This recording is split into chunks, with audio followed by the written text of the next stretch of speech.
खुलुमबाय स्टुडिय'आव उदांस्रि मुसाहारि दिनै 2026 मायथाइनि गिबि सान मन'नाय जागोन। जाय सान मन'नायखौ रिं अफ फायार मन'नाय होननानैबो मिथिनाय जायो।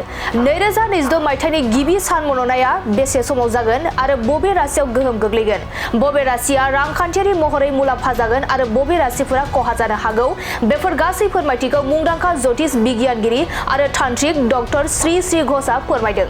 नंगौ, 2026 मायथाइनि गिबि सान मन'नाया दिनै एबा 17 फेब्रुआरिनिफ्राय जागोन आरो बियो बेलासिनि 3:26 7:52 गेजेराव जागोन।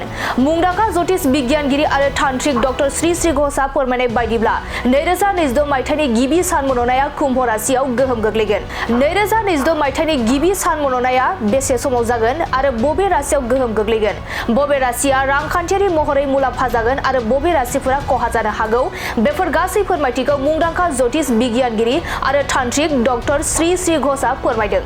नंगौ, 2026 मायथाइनि गिबि सान मन'नाया दिनै एबा 17 फेब्रुआरिनिफ्राय जागोन आरो बियो बेलासिनि 3:26 7:52 गेजेराव जागोन। मुंदांखा ज्योतिष बिगियानगिरि आरो तान्त्रिक डक्टर श्री श्री घोषआ फोरमायनाय बायदिब्ला 2026 मायथाइनि गिबि सान मन'नाया कुम्भ राशियाव गोहोम गोग्लैगोन।